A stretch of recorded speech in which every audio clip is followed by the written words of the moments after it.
Hey everybody, David here, and today I want to talk about some news that I just read, which means it's pretty important if I have to talk about it right now.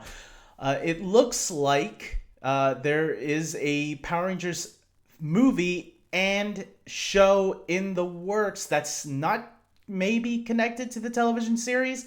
Instead, it's going to be an all new separate thing, but they'll be interconnected together. Here is what an article that I just read on Superhero Hype is saying, and it's being reported by the Hollywood Reporter. Last year, Paramount selected Jonathan Entwistle to develop a new Power Rangers movie after inheriting the rights to the series from Lionsgate. Now, eOne is stepping up as the franchise's new home. And they have bigger plans for the teenagers with attitude. Via the Hollywood Reporter, the studio is planning to launch a new Power Rangers universe spanning both film and TV markets.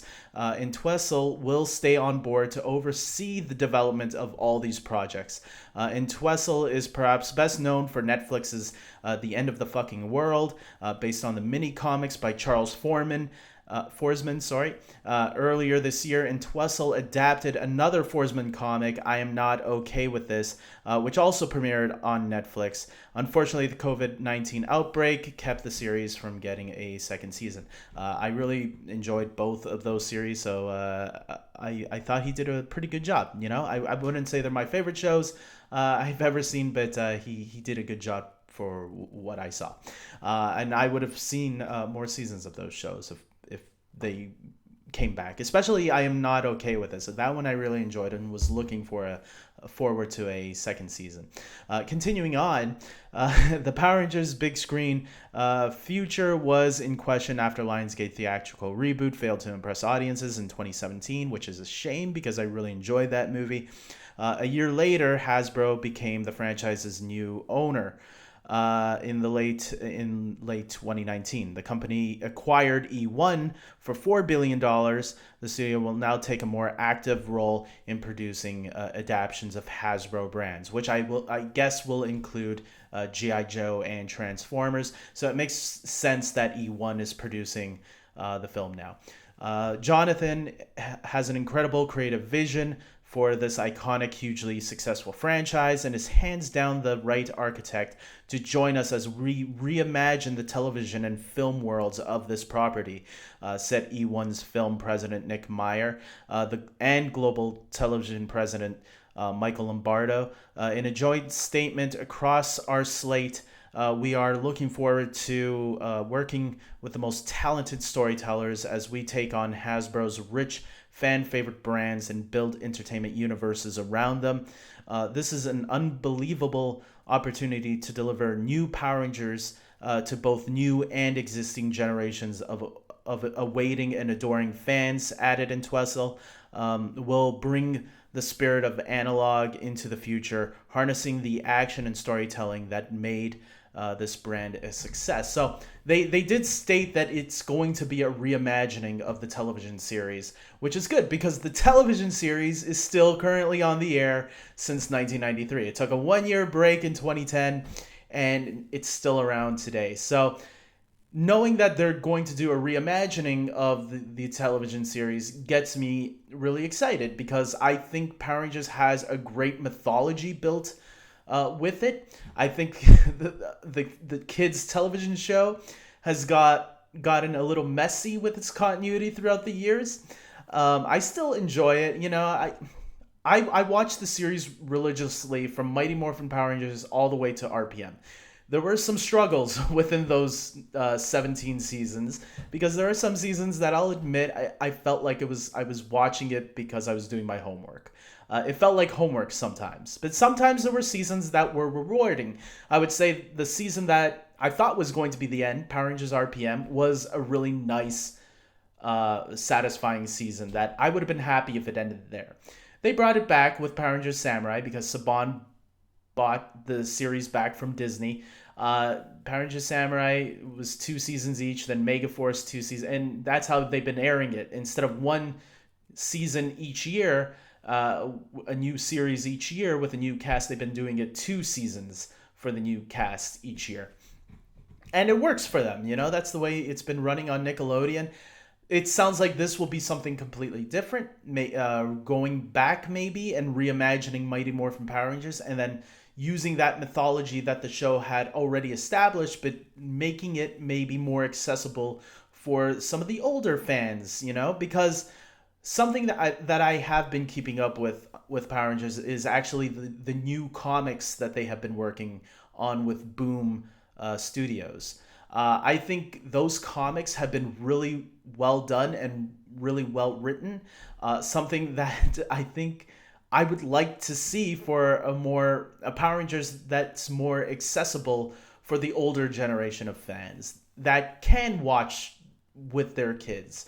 I have caught up with the newer seasons, and I'll admit I enjoyed Dino Charge, and I'm loving Beast Morphers for what they are, but there's still shows that have flaws a little bit because you can tell they're made for kids, and the Japanese footage holds them back a bit on what they can do sometimes and how the story goes and whatever. But Beast Morphers, I think, has been doing the best job that I've seen in a long time.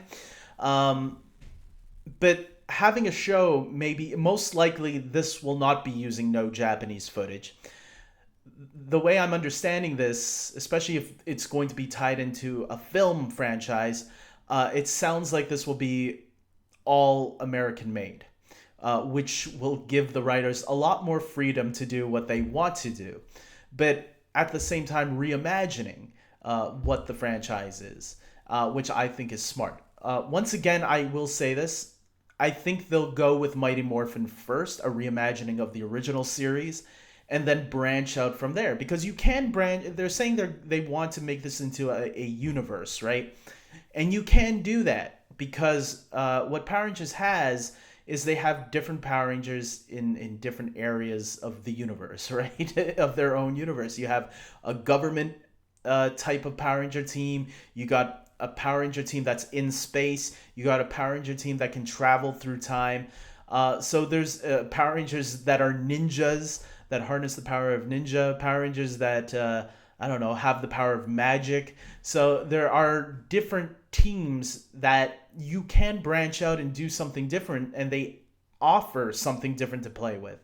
And then you can have the crossover appeals just like the show has. The show already has annual tradition where they do a team up with previous year's teams, sometimes even anniversary team ups. So you can do little crossover things like that, but it may be in a different way. I think this is really cool, and I really hope if the fact that they're getting a producer, showrunner to who already has credible properties under his belt. I think this is really cool. And I really do hope, instead of looking at the television side for inspiration, I hope that they do look for the comics more for inspiration at this point, because I think the comics have been doing a lot better in terms of storytelling than what the show can do. And I'm not blaming the show. I still love the show. Power Rangers in Space, one of my all-time favorite seasons of all time. RPM is up there. Lost Galaxy and Time Force are some of my all-time favorite seasons, even more so than Mighty Morphin. But you do have to start with Mighty Morphin first, I feel, if you are willing to get the general audience on board, which I think you need. You need people who are not really fans to become fans, so that way you can grow and begin building this universe. But I hope they take their time with it. Like, don't make the first movie like next to... I think the first Power Ranger movie from 2017 did that pretty well. It's a movie that could stand on their own. If they never do another sequel to that movie, which they're not, I'll be okay with it. I'm sad because I thought that 2017 film was actually pretty damn good. It's a movie that I really enjoyed, and I'm sad that we didn't get a sequel to, especially that cast. I thought that cast was really good, and as you can see, Naomi Scott and Dacre Montgomery are doing really great for themselves, as well as the rest of the cast too. I've seen them pop up in other things. I think Ludi Lin, who played Zack the Black Ranger in that film, is even going on to the Mortal Kombat film remake or reboot that they're doing. So yeah, I mean, it is what it is. But I'm really excited about this. A Power Ranger series that's aimed more, a little bit more for the older generation, as well as still kids too, because you need to have kids to be there too, right? But have something where everybody can enjoy it. Something like a Marvel movie. You know, the Marvel Cinematic Universe is great for kids and adults who were nerds, who grew up reading those comics or watching those cartoons like I have. So make it for everybody, make it fun, make it cool. I'm looking forward to seeing what they cook up. So with that being said, guys, I hope you like this video. Please subscribe to my channel, especially if you're a huge Power Ranger fan. Of course, I am. And with that being said, until next time, take care.